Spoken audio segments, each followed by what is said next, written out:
Poliisi mu Kampala n'emiriraano erina abantu 10 beekutte abagambibwa nti bamu ku baduumira obubinja butigomya bannakampala n'emiriraano ensangi zino ne babbako ebintu byabwe oluusi n'okubatuusaako obulabe. Bano bakwatiddwa mu bikwekweto poliisi byezzeekola olw'obumenyi bw'amateeka obweyongedde obukolebwa ku bannansi. Abakwate kuliko Ibra Kadabra, Motaka Abdallah eyeeyita Abdallah Chapati, Joko Abraham wamu ne Rubega Badiru, Sembatya Alani ne Kaziwe Vianney nga bano bamu ku bakwatiddwa mu bikwekweto ebikoleddwa poliisi mu bitundu by'e Naakulabye, Nansana, Nabweru ne divisioni za Kampala ez'enjawulo. Amyuka omwogezi wa Kampala n'emiriraano mu poliisi Luke Oyesigire abadde mu lukuŋŋaano lwa bannamawulire ku kitebe kya poliisi e Naggulu n'agamba nti okuyiga bassempapa abo tekunnaggwa. Abasoose okukwatibwa twabasaze n'ebite bino kuba nti biragalalagala nga birimu kilo 19, zipeva, makansi, ebintu byambalo bye bambala mu ngalo nga bakuba ebikonde, enkofiira z'amagye, obutayimbwa, ebiso, ebyogi, engatto z'amagye, DVD player n'essimu 4. Twabaguddeko gwa kusangibwa nabisi nga kwotadde n'okuba nti no basangiddwa n'ebiragalalagala, era ne tukola ekikwekweto ekirala Naweero South mwaviiriddemu okukwatibwa kwa Kato Kigaali, Kizito Sebaggala, Sembatya Alani, Wamala Isaac, abasinga gwe bayita Kinnyo, Iga Jamil. Kunoonyerezako kukyagenda mu maaso naye nga n'ebikwekweto bino byo bigenda kweyongerera ddala.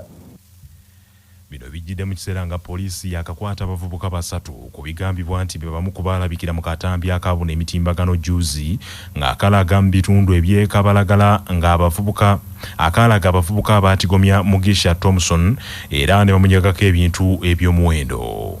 Abakwate ye Mugisha Derrick amanyiddwa nga Musota, Ssennyonjo Peter eyeeyita Kakima ne Nuru Lweyama eyeeyita Mutizedi nga kati bano batemeza amabega wa mitayimbwa.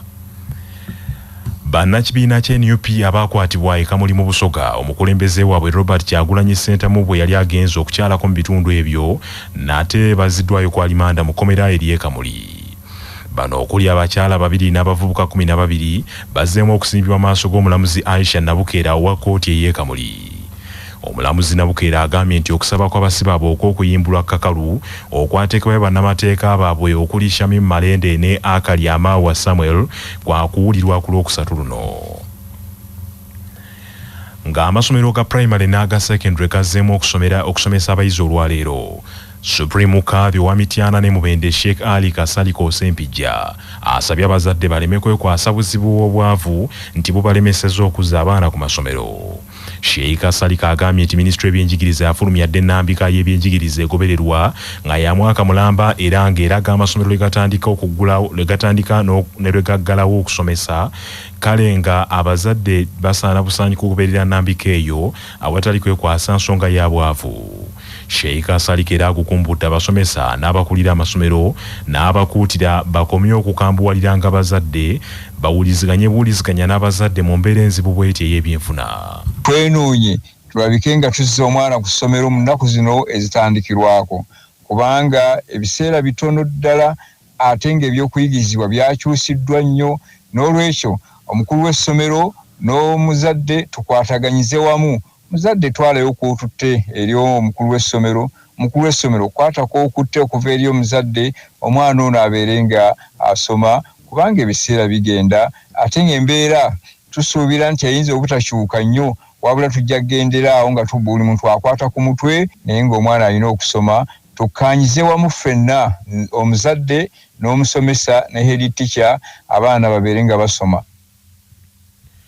Ekibinja ky'abalamaza bakatuliki abavudde mu disitulikiti y'e Sheema kiyisizza ekibuga Lukaya mu disitulikiti y'e Kalungu mu lugendo olukyolekeza Namugongo. Omusasi waffe Ensubuga Muzaffalu ayina ebisingawo. Abalamazi bano bavudde mu kigo ky'e Kakindo mu ssaza ly'Ekereziya Katolika ery'Embalala we tukoledde eggulire lino nga batuuse mu kibuga eky'Erukaya batambula wakati mu kukoolobya ennyimba ezisuusuuta abajulizi. Abalamazi bano batutegeezezza nti Sheema Mbalala basimbulayo ku Lwokusatu oluwedde era nti basuubira okutuuka ku biggwa by'abajulizi e Namugongo ku Lwokuna oba ku Lwokutaano. Abamu ku bo batutegeezezza nti ekibatutte e Namugongo okulamaga kwe kusabira ensi yattu Uganda ebukalemu emirembe nabo bennyini Omukama abasobozese okufuna ebyo bye beetaaga.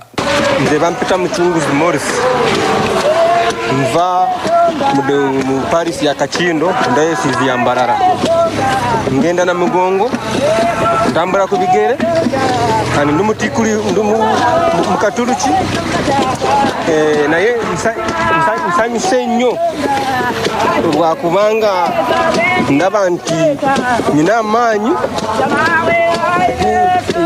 ngenda kutuuka ena Mugongo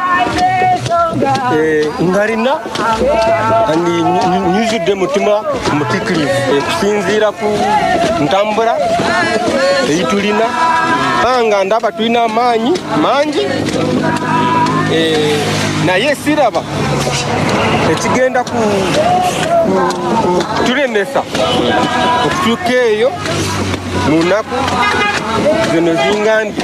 Amazina ganje Ninyeta Siyana Ninsiima ekyantwara Namugongo n'okusabira eka yanje tunga amaani n'obusinge kusabira n'ekyanga kiitu kyona na Uganda yona kugira obusinge.